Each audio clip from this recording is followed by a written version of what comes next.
YouTube. So,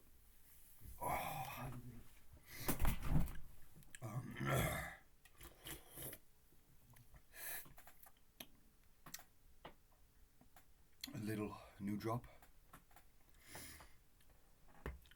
One second, let me put this back.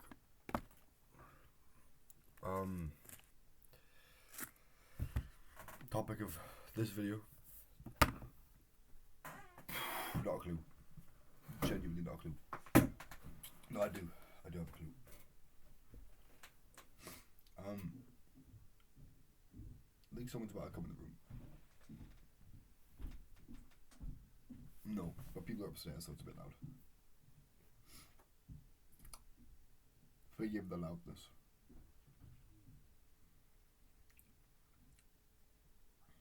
Because of what happened last night, whatever it was, I was doing some good writing, and I just stopped.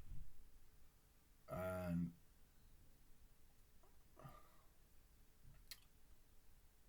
after that, I just couldn't get anything done. Went to bed pretty late, 2ish. Woke up. It's 11:30. I look like I've just woken up. I woke up an hour ago. Don't worry. Maybe over an hour. Relatively 10. I think 10:12 was when I woke up. Hit the snooze on the alarm a couple of times. It's a beautiful day. Damn, like it literally is a beautiful day. So much so that there's a bloody plane up ahead. So anybody get that feeling when you you look up at the sky, you need to sneeze.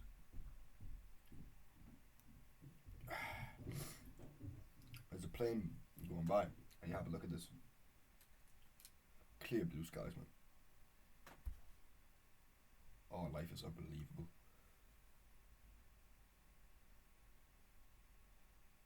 That's my issue today. That the sun is blaring down, sky is crisp, and I don't want to sit inside all day. I've had an idea on what to do. Don't know how effective it's going to be. I effected immediately.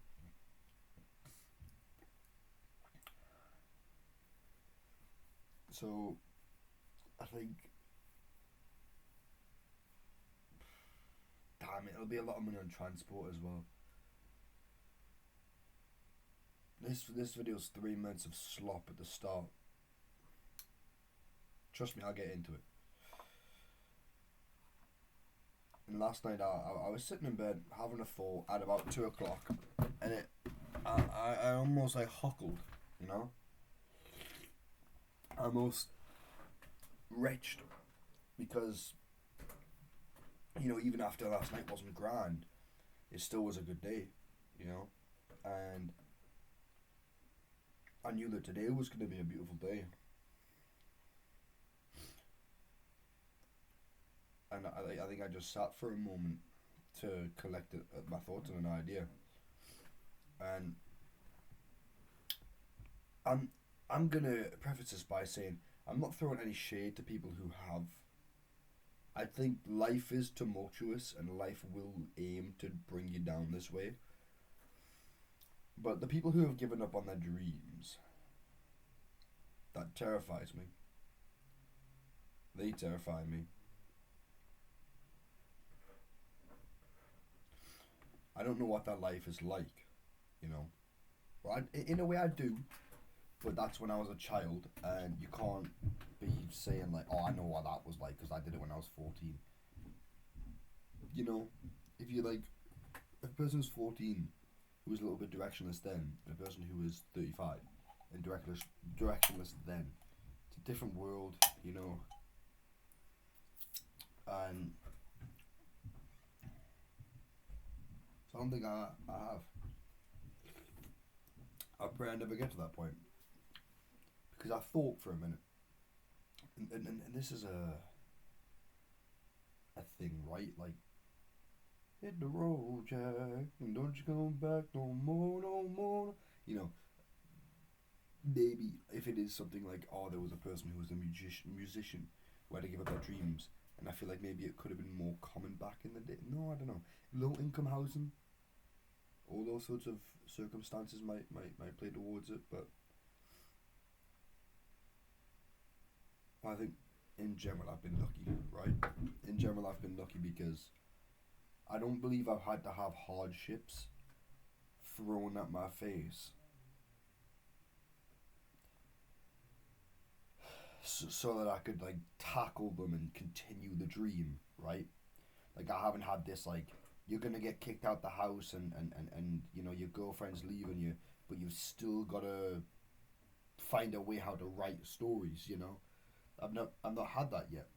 So it presents an obstacle when it arrives that the dream is combated with external life that you need to put your but you don't even need to I can't even put my thoughts on this because I'm trying to be nice. I'm trying to be nice and I'm trying to say, yeah, okay, I can understand like if you get too stressed, I can understand if life bogs you down this way, if life drags you down this way.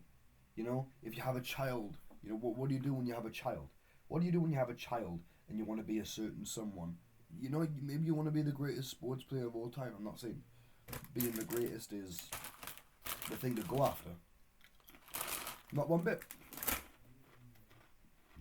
In fact, the dream is the actual journey. The dream is a life. The dream is living it.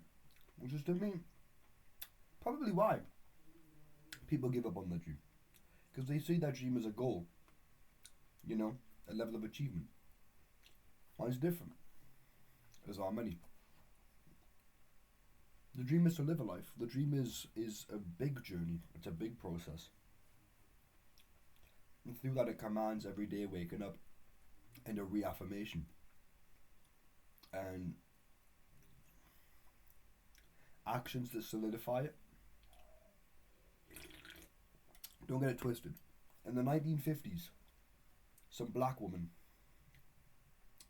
who wants to play the trumpet, but she just got shacked up with some guy that she barely knew because she, you know, maybe she was depressed for a night and went with a guy. Now she has to have a child, you know. That baby comes out. How is she gonna?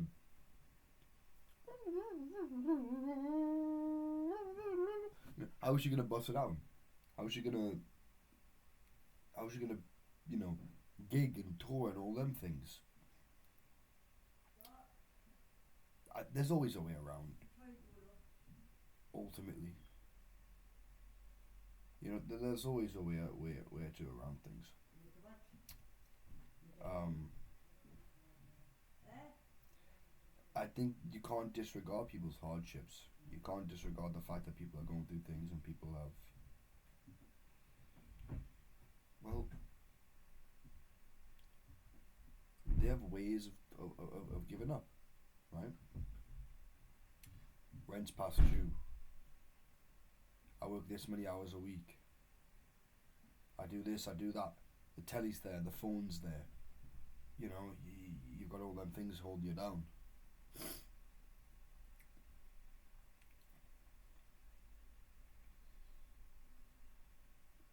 Might possibly be because of what emphasis I hold on the dream. But to me, it's repulsive because I can understand. I don't know. I feel like people. I can't understand it really. I can't. I have. Maybe I can have sympathy and all sorts, but I don't actually have the understanding. That's my thing. I don't mean to come off as insensitive, but I don't actually have the ability to understand why someone would give up on their dreams. I don't get it. I just don't get it. And so many people would respond to that to like, just you wait and see. You wait and see. Why all the negative? Also, wait and see what? Wait and see what? Not to anybody else, because everybody else has their own things, but to me, if I let all these things get to me and beat me down and put me in a position where I say, you know what? It's not worth it anymore. It's not worth it anymore. 100 rejections, 60 hours a week, you know, hard to pay this, hard to pay that. You know, I'm dealing with this, I'm dealing with that. She just died, they just died. What? None of that. None of those things say. Don't then also do your dream. It's just life. You should never think that life is gonna come in and whittle you down and take away your dream, because ultimately that's you who does that. It's you who consigns to the idea that it's okay to not have that dream anymore. Because every fucking thing on the planet could be weighing you down, but you could still at the end of the day say, but I still am this. Bad things happen all the time. We don't sit there and resign to evil, do we? We say, but I still wish to be good. You know, I woke up today, I could say I'm an evil man. But I say I wish to be good. I could say, you know what, it's writing stuff, stressing it, not going to do it anymore. Other people have things in life and may not be exactly too attached to a specific thing in the manner that I am in, because I'm not saying I'm unique or anything like that, but I think through what these videos have demonstrated is that I'm a fucking lunatic when it comes to living the dream. You know, I'm ready to forsake a lot of things, and I'm ready to focus in different ways that, well, that's not true, because I also live an ordinary life. So I feel like, yeah, in my heart I'm extreme. In my life I'm an average guy. But in my heart I truly am extreme when it comes to writing, which maybe others aren't. You know, maybe their heart likes something but is not willing to do something for it, you know. But I've got no other things to say but on my account, because that's the only account I know. If you were to take me, the man I am right now, and you were to remove all writing and all sense of literature from my life, you will see a shallow man. And I believe that. I believe that you've took away something that I'm willing to fight for. You've took away a big part of me. And you really have well and truly whittled me down to the point where you've took away a part of me. And of course, when things happen all the time, and things happen because of external pressure, governmental factors, the capital system, you know, we accuse the government, we accuse Big Brother, and we say, you're trying to whittle me down. Let's be realistic for a minute. No one in human history has had the amount of comfort that we've had, although we pay big for it.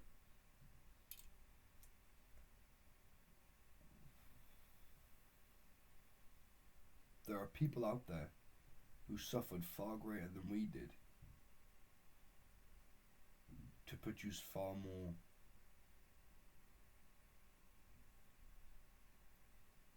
important works, I'd say. You know, quite simple. Quite simple. Back in day,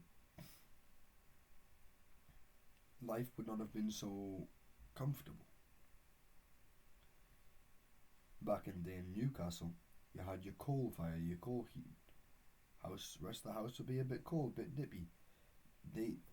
If people wanted to write in the house, they'd have to go sit by the fire. If they couldn't sit by the fire, they'd have to go be a bit cold. That's a really small example, but it's an example nonetheless. We live in double glazed, good roofing, good central heating system. We live in a world where we're appeased. We're appeased. My insatiable hunger the quest of writing can truly be satiable and satiated by a good packet of crisps. If you keep them coming, there's no shame in saying that we're all weak. There's no shame in saying that we all give up too easily. There's no shame in saying that we have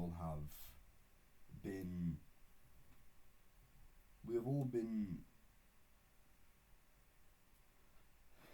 subjected to a level of comfortability that has whittled down the factors of the mind that we should use to go after our dream under any duress, under any stress, physical damage, mental pain.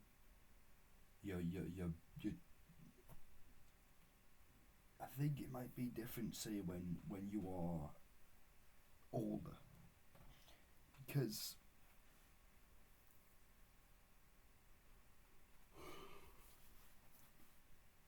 well, say you're I don't know, because it feels to me like when you get to that point, if I'm to give an example of, say you have this woman who wants to be a writer and a child dies, you know, very early on after the baby comes out and it dies, and you know, maybe then your husband's a little bit this, your husband's a little bit that, or whatever it is, you know, maybe you've got that postpartum.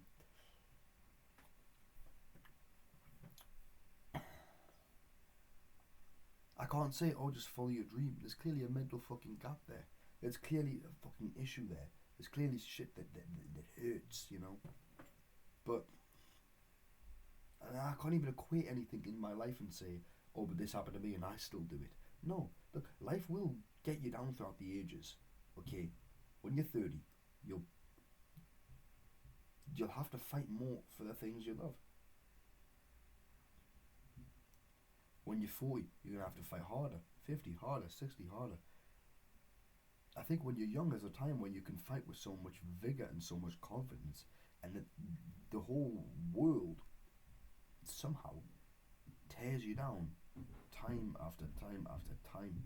The longer it goes on, I see people who I love, who talk about how they no longer have this dream or that dream,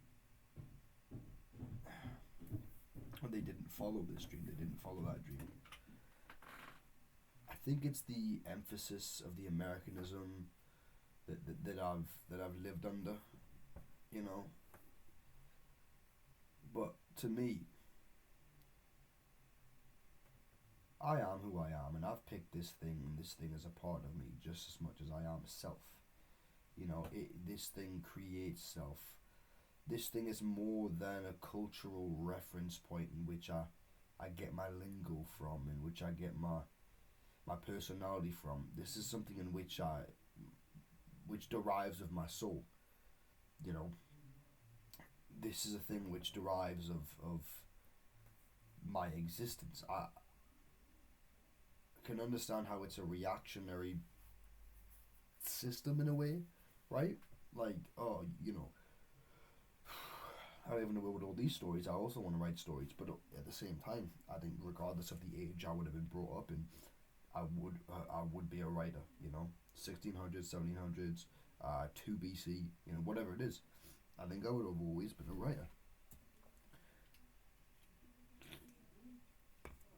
This is my thing. The thought of someone taking it away is insane. Crazy. What are you yapping about? Even that, I could sit there and get a bit duressed. You know? Oh, this, I don't have, you know, everyone keeps shouting. What? I don't know. I can imagine somebody maybe possibly in a crack den. People always fighting, always shooting up. And they want to be something, but they can't be something. It's their fault. I'm sorry to say, like, in a way, this is the crux of the conversation. It's your fault. Like, It's not your fault that the external factors happened. Not one bit. It's life. That's okay. But what you are at fault in, and are always at fault in, is giving up. There are people who lose all motor function in their legs, and a couple of years later you see them walk. It's because they didn't sit there and say, I'm literally paralyzed and incapable of moving again. Therefore, I resign to that fact and now will give up on doing it. They say, I'll walk again. Every moment that they struggle, they say, but I will walk again. And it's that thing in their heart that carries them over the finish line. That brings back feeling in their legs. It's always your fault if you give up, regardless of circumstance. Always.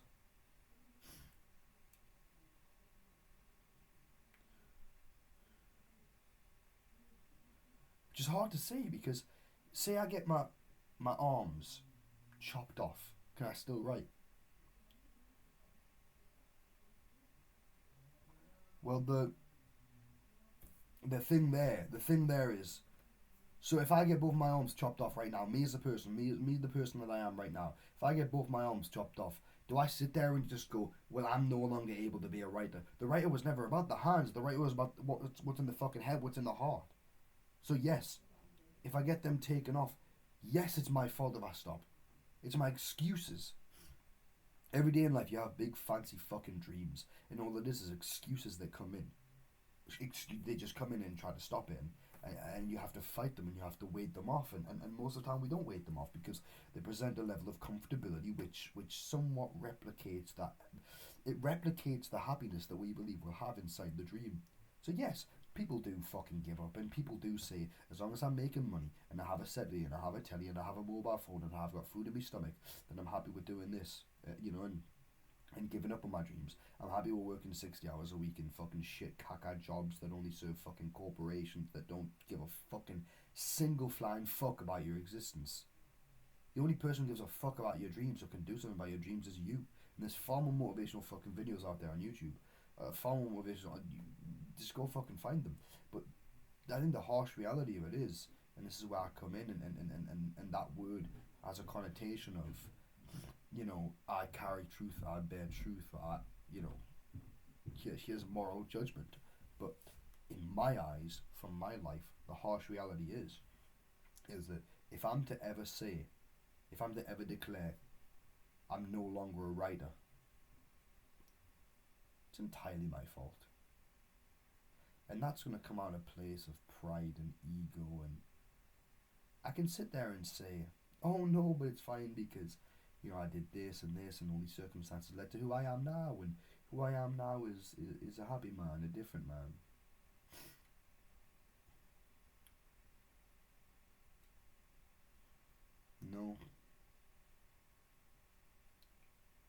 No, this is all that's ever mattered.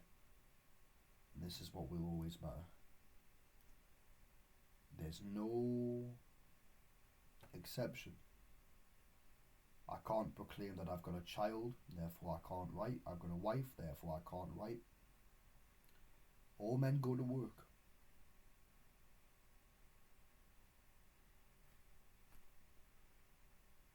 Am I going to use my job to excuse myself from my dream? Oh, I wanted to be a writer once, and then I got a kid with a beautiful wife. And all of a sudden, life got a bit hectic, and I decided that every single day when I had free time, or when I got that glimpse of a moment, or when I could have carried a notebook around, when I could have formulated ideas, when I could have wrote sentences, when I was on the bus, when I could have voice recorded myself and wrote it down later, if I could have done all the, but no, every moment I sat there and I was like, fuck off. If there's ever a day where I'm not a writer, it's a day that I gave up on myself.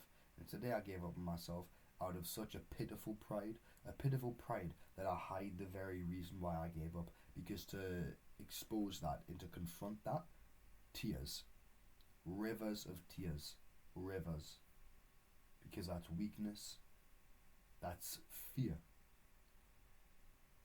The matter of the fact is that living your dreams in any age, living your dreams is quite a fucking hard endeavor. You, as a person, hold an ideal in your heart and you fight towards it. History's shown time and time again, ideals are crushed time and time and time again. Your ideal is one of billions. Why do you think that yours is going to stand up without pressure? It's going to be fought against, it's going to be attacked, it's even going to be attacked by you. And simple things like basic desires and needs, and because it's such a specific thing to you, no, you're not Hitler. You're not going to get Russia and Britain and France and all these things. You know, you're a person, so all the things that are going to try and fucking stop you are going to come in smaller forms, and you're not even going to pay attention to them. Oh, I woke up too late, I'm not going to do it. Oh, we've all got one thing. Give up on the fucking dream, my ass. Shut the fuck up. That thought is fucking annoying. It's like, it doesn't deserve time. This is probably the only time in a long time that I've given thought. I don't think I've ever given thought to the idea of giving up. This is the first time I've given thought to the idea. This is a fucking horrendous idea. This is a horrendous fucking anything, process or thought, whatever. The reality in which I live, where I've literally said, you know, that person who I want to be, I'm not going to try and be that person. It's not even that, because there's not a difference there. There's not separate people, you know? There's never a person without, there's never a Korean without writing, you know? It doesn't work that way. It doesn't work that way.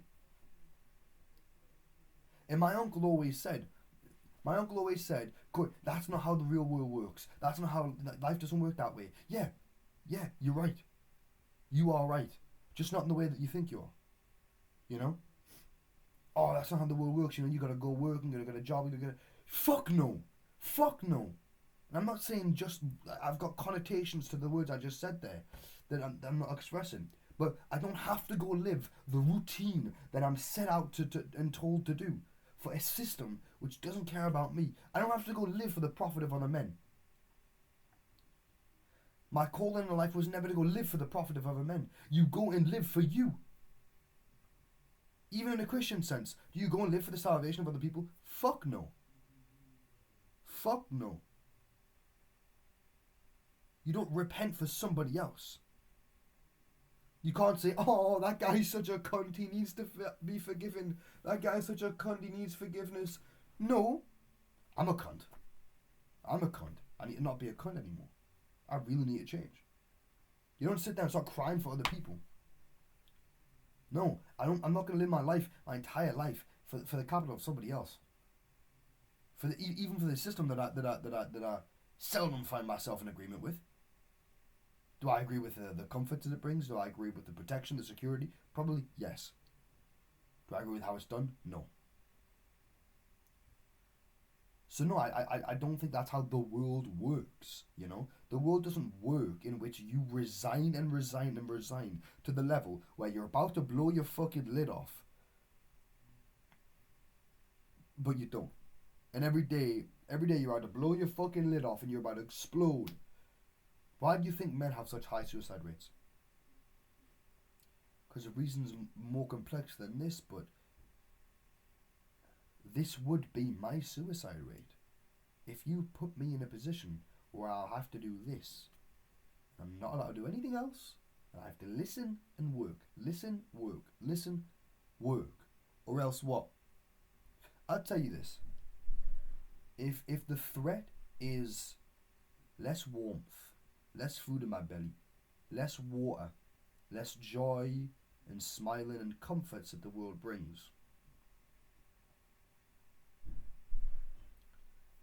Bring the fucking cold. Bring the cold. If you have to sacrifice things to live that dream, sacrifice things. Obviously, be a fucking man, you know. Don't sacrifice your family. Don't sacrifice your loved ones. Don't sacrifice your morals. Don't sacrifice, all them things. It's a bit obvious, isn't it? It's a little bit obvious. But the one thing, there's one or two things that you should and very well fucking can sacrifice. And you will sacrifice it.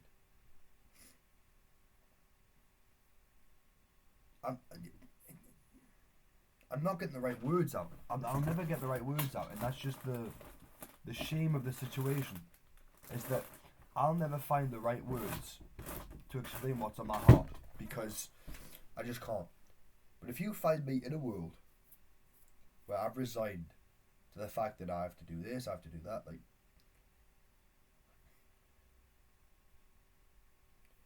if my life becomes my job,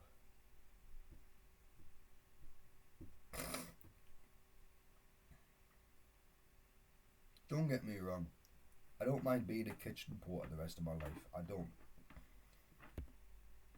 don't mind it. I think it brings in the bank. I think it gives you so many good positive benefits, and it makes you a really strong person, and it tests you, and it's good. It's a really good sort of monastic way of life, you know. It's a thinking way of life, and it's a grafting way of life, you know. But if I did that, and I used that as the excuse to not write anymore,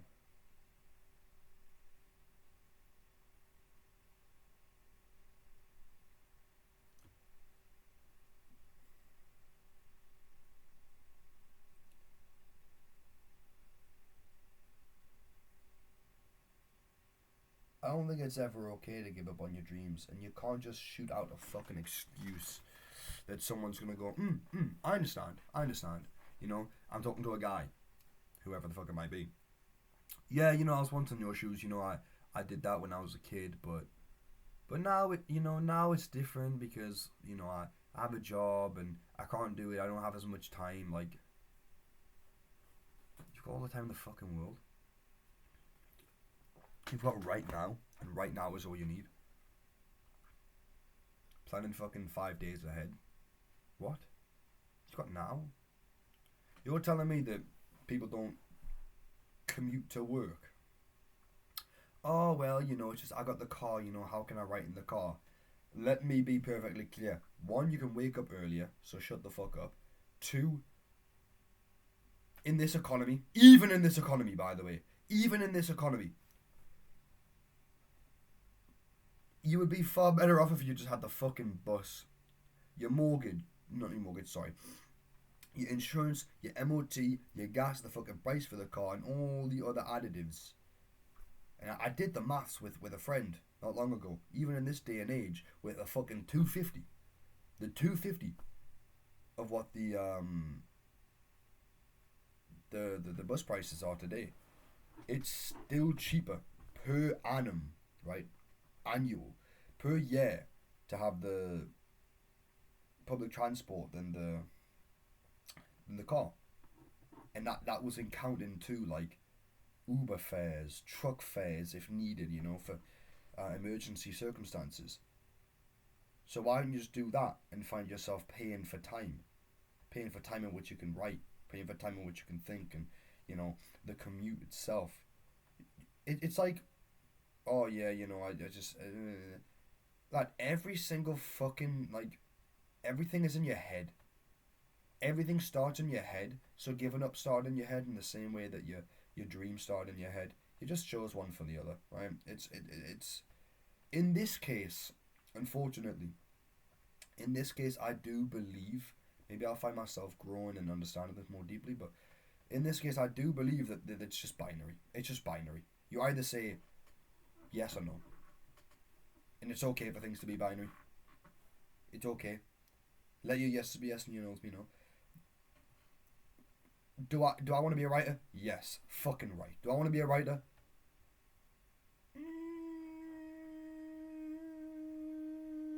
Why think that long? It should be the thing you grasp at. Corey, do you want to be? Yes. Do you want to be this? No.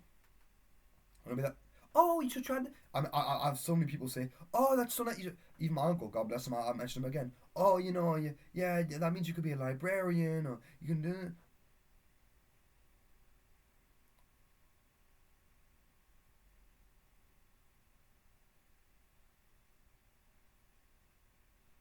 No other choice. No other choice, man. No other choice. That's where I belong. Right there. My name inscripted on the side of a fucking bit of paper. With the graft I put in for the story. There's no other fucking place. There's no other place. There's no other place. There's no other job. There's no other thing that's satisfying. There's no other thing that I'm fighting towards. There's no other thing that I'll work towards. No, I'm not going to go and work in this and work in that. All those things will just be, how do I get to bed at night without being fucking rained upon? That's all that is. That's all that is. So I'm not going to give that more attention than I need to. Do I go to work? Yeah. Every second of my work life will be thinking about my writing.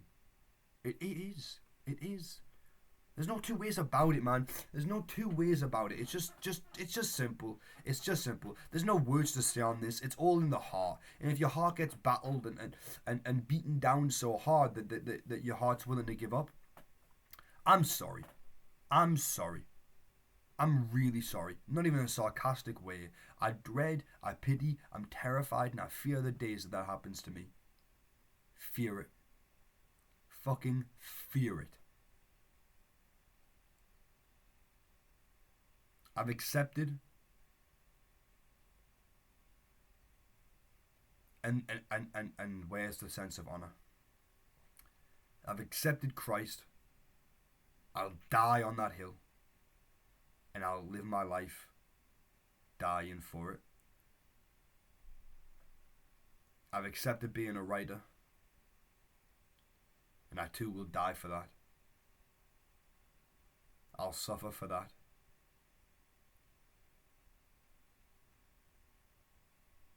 Nothing wrong with it. It's not my God. I'm not going to be saved by writing or anything like that. I can accept it. I'm not a kooky pagan.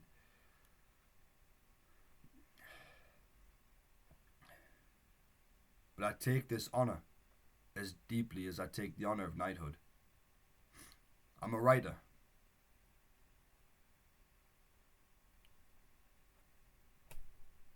Simple. I can never forsake the vows. I can never run from the vows. I can never give up on this. Unlike a knight, the writer has no institution it needs to work for. The writer has no king that could disrupt its saintlyhood. Like I'm a knight. I protect the good, and I'm no Jaime Lannister. I can't put myself in that position.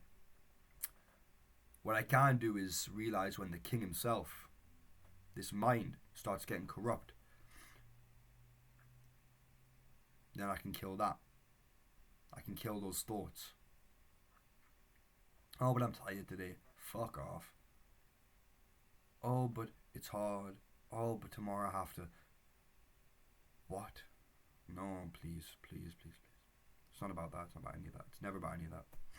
Never about any of that. I've chosen these vows, and I'll die on them. I will die on my sword. I'll die on my sword. No two ways about it. 40 minutes is far too long for a fucking video. No one's gonna watch this, but I can say comfortably, giving up makes no sense. Giving up makes no sense, and everybody, everywhere, in the entire existence of the world, always uses their example or attempts to belittle their dreams by saying it was a childhood fantasy. It was a childhood fantasy. You grew out of it. It didn't grow out of power. It didn't lose the claim it had to your heart. It didn't lose the strength it has innately. You lost grip of it. You let it go. That's the answer. Not oh, I'm older now. I'm better than what my old dreams used to be. You are not fucking better than your younger self. Can we just get that out the way? Like, no one, no one, no one has the, no one, no one has the ability to disregard their past selves and say, I'm a better person now. You will always carry the burden of what you've done. You will always carry the burden of who you are and who you were, because that's always going to be a part of you. I don't believe a man can sit there and disregard his 20 years of life when he's 40 and say, I was a young kid then, I was a young kid then. It always and forever shall be you. You're not the person you are now. You're your entire life. I do believe that. You're also the person you are now. You can choose to be better. But I believe that you carry your burdens, and I believe that you're a person who actively carries them burdens. When you see me, you don't see me right now. You shall forever see me right now and all the things I've worked past and beyond, and who I was then and what formulated me today. So I never mean to belittle my past self. I never mean to disregard my past thoughts.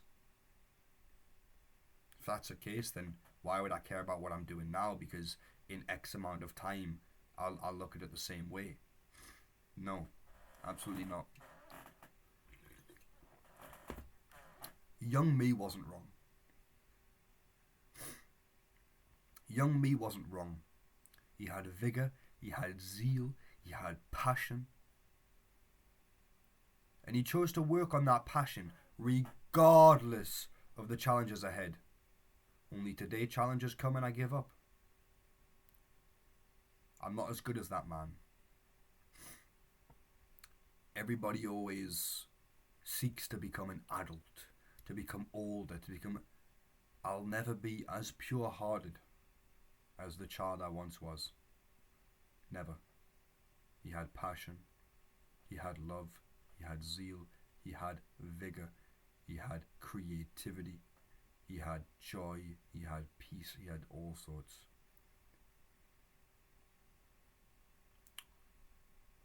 The ideal me isn't the 89-year-old me who's gotten through life. The ideal me isn't that child. The ideal me is somewhere in heaven, I assume. But I don't live by that idea. I don't know. That's not it. That's not anything. It's all about the moment. You know? It's all about the moment. But in this world, as humans, we seem to find ourselves in moments that present crossroads. Old grumpy bastard who gives up on his dreams and says, "Meh, meh, meh, meh, meh," to make money. Or go back to that childlike weakness to accept. I'm stepping out into the abyss. That's what I'm saying. When you give up in this day and age, you give up because you think you know. Nah. You're just scared of the abyss. You think you're going to say, oh, well, it was going to be the. You can't see into it. Your younger self said that. He said, look, you can't see into it.